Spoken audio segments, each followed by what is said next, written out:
Alright, time for another draftphysics.com video presentation.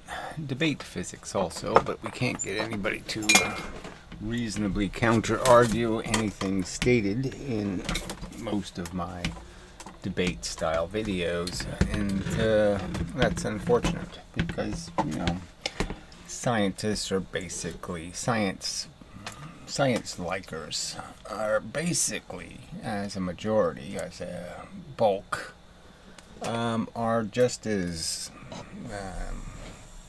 conniving and dishonest and shitty as human beings as the religious kooks. And they really don't care about the truth. They just care about a comforting fantasy about how reality works. Some sort of wooey, they want to do the Star Trek thing. They want delirium crystals. They want to live on bullshit, unfortunately. So, so we don't get to argue anything because the people who might know enough to argue are pathetically cowardly and recognize that they will be made fool of by attempting to defend what are irrational and silly theories. Alright, so some of the opposers of lower quality who don't know much are trying to argue that somehow if you double the voltage in a circuit, that somehow you are obligated to quadruple the power or the energy. And simple mechanisms like transformers change the voltage of something all the time. I guess we could just make this a true secondary in terms of how we draw it. And so you just change the windings and you can go from 12 volts to 24 volts, for example. And no, you won't increase the power of this circuit at all. You'll, in fact, get exactly what you put in if you're lucky. If you have a perfectly efficient transformer, you might have 100 watts you have in, and you might get your 100 watts back if you're lucky. Because you'll actually, for every increase in the voltage, you'll decrease the amperage, the volume. Okay, and you're not going to gain anything. So in some circuits, you can increase the voltage and you'll double the power. And in some circumstances, you won't change the power at all. And in some circumstances, you will quadruple it because you'll also increase the amperage as you're increasing the voltage. So I've made the parallel between the fact that it's, volts and amps, that decide power or energy of a circuit. And, it's MV, mass times velocity, that controls it in the rest of the world in terms of what you're going to get in joules or, in this case, watts, and joules are the same thing. So I'm sort of making an argument that, yes, you can sort of understand electricity as just being, a parallel to what happens in a wire. So you can't understand a wire as a mechanism that's just conveying a kind of momentum, that there actually is momentum going through the wire. Now, some of this you could sort of know for yourself if you've ever seen high voltage power lines short to ground. I have, and it's spectacular. The amount of power, ground shaking power that's in those little 1/4-inch wires, is frankly amazing.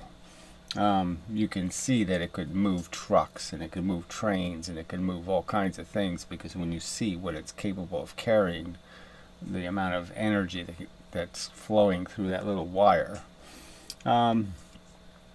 just can't really describe it. It's like a little piece of the sun sitting there on the ground. You'll see a blob of light, that might be 2 meters round, of this spark, this energy, this heat. And then after, you can watch firemen pour water on it for a half an hour, and the ground's still steaming. And it's all been converted into glass.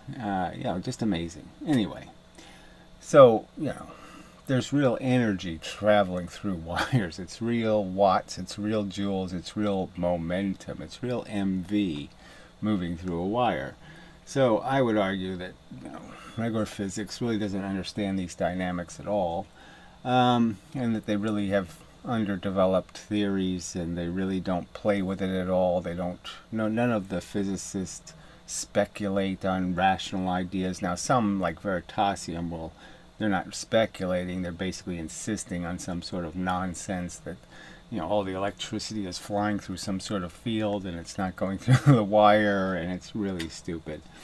All right, and they have concepts like drift velocity that if you're a reasonable person, you say, why did you even invent this nonsense?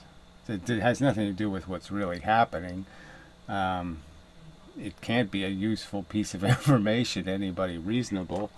But anyway, so what happens with an electron? So an atom is, come on. I shouldn't have to explain it to you, but it has this nucleus thing. Okay, that's net, should draw it red. That's net positive. Okay, because in fact it has twice as many electrons in it as it has, twice as many protons, positive things, as it does negative ones. So it's a net positive, and then you have these electrons that are stuck to it, and they're in balance with each other. They repel each other, but they're attracted to the nucleus, and they create geometric shapes that are the different elements.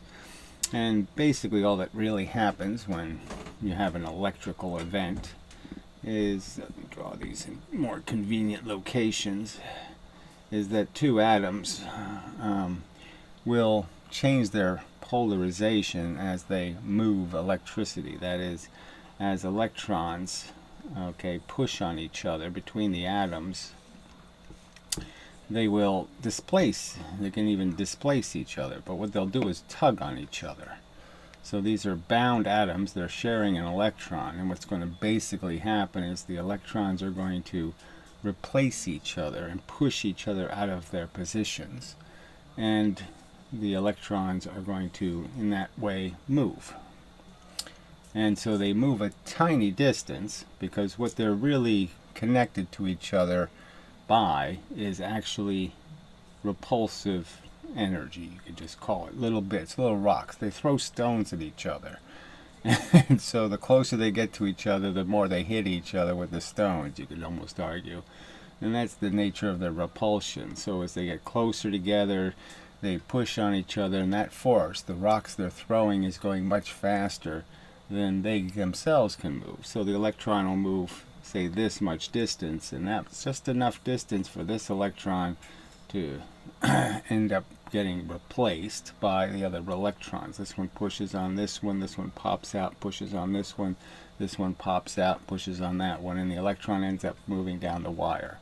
So some percentage of the time is the electron moving, and a much larger percentage, let's draw that in red, is the field pushing. So the field's moving at the speed of light.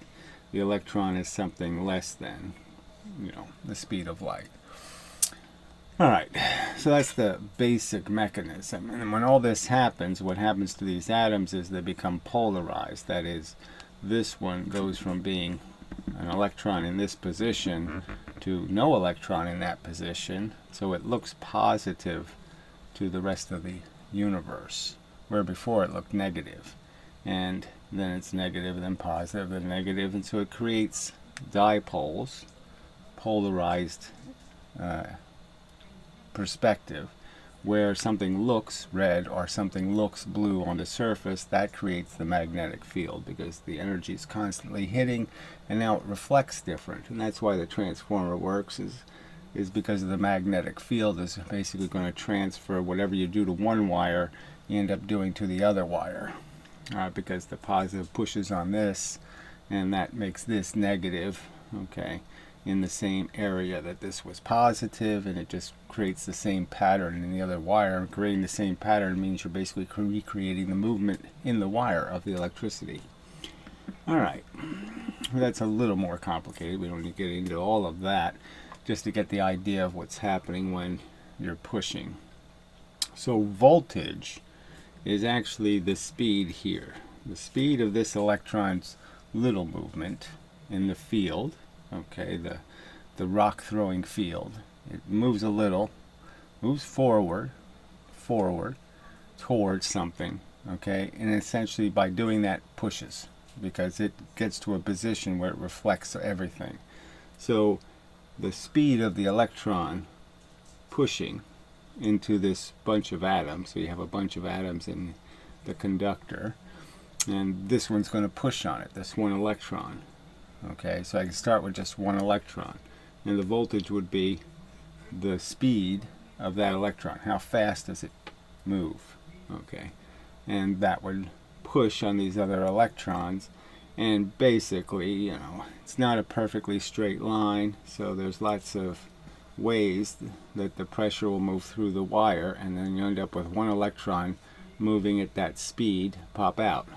Now, obviously, I guess not obviously, there's going to be probably some degrade, so all wires end up with some resistance, and the kind of the secret of a superconductor is that it makes all of this, because all the atoms are arranged so tightly, it makes this a much straighter line, so it travels a straighter line. Now you can understand, if I had a whole bunch of these, okay, electrons, and I was pushing them into a wire, that some of them would travel very eccentric paths, and then some would be very straight. So some of the voltage would arrive very quickly because it went kind of a straight line, and some of the voltage will take a little time, so the voltage will increase, okay, it'll be a little bit gradual, because some of the electrons arrive really fast, some of them take a little time to get there, because like a lightning bolt, they're going a bit sideways and in other directions. So the simple truth is that that's what you start with, is your pressure, okay, how fast the little electrons are jabbing into the wire.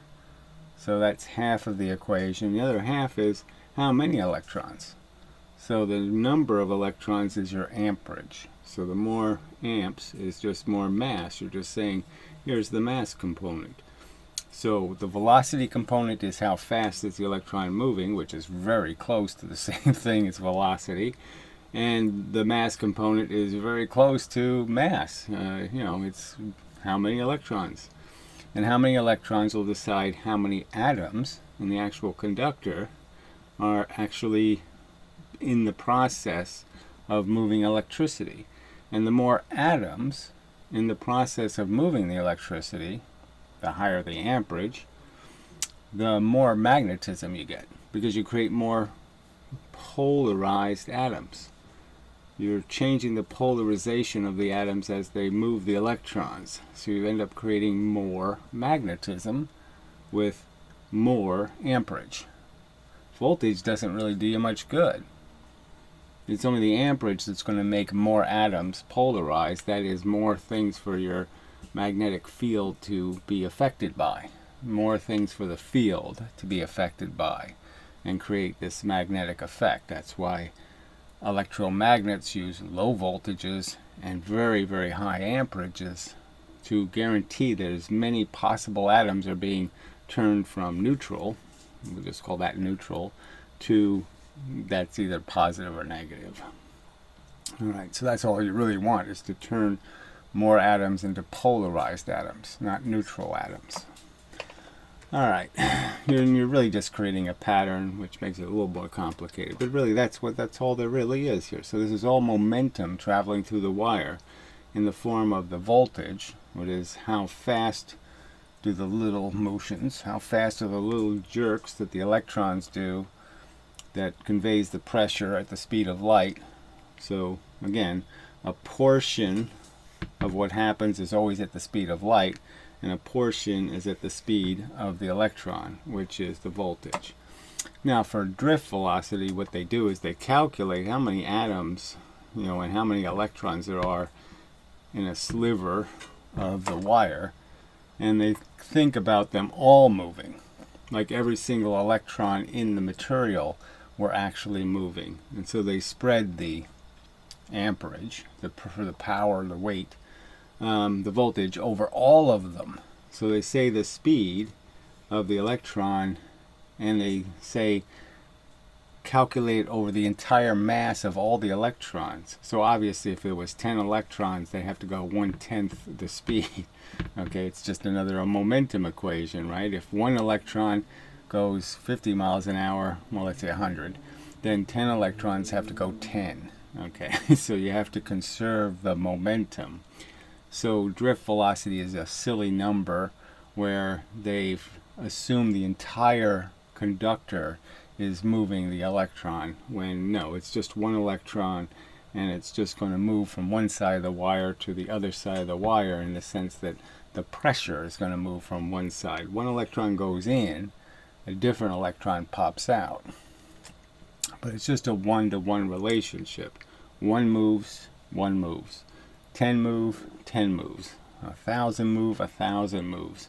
But it's absolutely useless to calculate how slow they would go if all of them were moving. That's a number that just won't do you any good. Can't mean anything.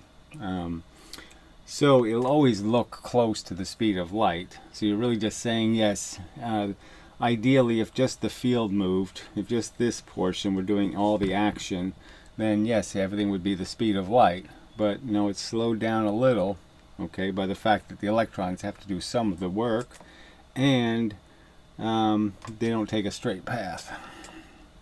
They go where the electron pressure is. So from one atom, the pressure will hit the top here. For another atom, it'll hit this electron. For this one, it'll be down. For this one, it'll be up. So they're not taking a straight path. And therefore, it's something less than the speed of light. All right. So I'll take a little break there. But that's the basic mechanism. It's really just momentum going through the wire. Amperage is just asking how many electrons. And voltage is just asking how fast are they moving. And that MV equation is the same as the MA equation for watts. It'll tell you the same thing. MV for joules and MA for watts. It's really the same mechanism. It's really made out of the same fundamental components of just masses, the electrons moving velocities, voltage. Speed. I suppose I should emphasize, just although I'm not going to explain all of it, is the magnetic effect doesn't come out of the wire. The wire isn't using its energy, the movement of the electrons, to create the magnetism. It's just a side effect. It's a side effect of, say, you could sort of think about it as being atoms are round when they're neutral, and then when you polarize them, they're a different shape. Okay, and the shape has both poles. It's not a dipole. It's a dipole, but the polarization is more like there's negative here, and two positives. You could sort of look at it that way, and that's what's changing the look of the wire. The wire looks different. So when the constant energy of the universe, all the microwaves, all your cell phone calls, gravity, all this stuff is hitting the wire, it's reflecting off the wire different when the wire has electricity in it, because the atoms are shaped different, and they're creating a pattern, and the pattern essentially moves, and the movement of that pattern will cause other wires to have induced in them the same movement, the same polarization of their atoms. So they'll duplicate the effect because of the field in between them that's always there. So magnetism isn't something a magnet makes. It's something it does to the energy hitting the magnet. It's how the earth, say if it was the earth changes color from blue to red or something like that, and it reflects different light. The sunlight hits it, it reflects it and changes color, so to speak. Magnetism is the same thing. It doesn't take any energy for the wire to change color, so to speak, and it will change the field. And the field change will change other wires, and change is what it is. So it really doesn't use the energy of the wire. Now the problem is as you induce this pattern in another wire, it's also going to change the pattern in the wire that started the thing. So like in field lines around a magnet, you'll end up with magnetic circumstances where the field lines you're creating actually repel each other. And that's why there's nothing between the iron filings that line up around a magnet, is because they're actually repulsive magnets. And no iron filing can stay in between those two, because they're all oriented in the same direction, opposing the original magnet, opposite to the original magnet, attractive to the original magnet. Alright, so I think that'll probably be enough, but alright, just add a little bit about AC and DC. So obviously the alternating current, you're moving the electron back and then forward and then back and forward, back and forward. And so you're constantly changing the magnetic field, obviously reversing it. And so that's why transformers and other things use AC, is because it's constantly changing the magnetic field, which duplicates the same AC effect in the other wire. And DC, basically once the electrons find a path, everybody else follows that path. So essentially, probably unlike, it's hard to say with lightning, because lightnings basically create a pathway of ions, and so you would argue that they would tend to also reuse the same path, and that sort of happens. I mean, there's, lightning is sort of in bursts. It comes in, flow of it, then another flow, then another flow. And same thing with DC current. It will tend to use the same parts of the conductor, and so once the change has been created in the field doesn't change. It stays static, and the other wire stays static. And when it's static, it can't create the illusion of movement. It won't cause the electrons to keep moving. It'll just polarize to the same opposite appearance to the existing magnet. It'll just duplicate it. Once it duplicates it, things stop moving. So DC won't induce the magnetic field except in something with an iron core, where you've wrapped a wire around, or some other kind of way of keeping the flow as part of the effect you're creating. So you have to cause there to be actual movement created by wrapping the wire around a core to maintain magnetism with a DC current. But anyway, I don't want to get into those little complexities, but obviously you could sort of imagine that just going back and forth is a little easier on the atoms than actually pushing electrons, ionizing the electrons, in a DC current. But anyway, so I think that's really... So it's just sad that physics doesn't really want to talk about this in a rational way, that for them it all has to be waves in a field. The electrons don't know where they are, they don't travel real paths, blah blah blah. And they create this whole mystique and mystery about something that's a pretty simple physical dynamic.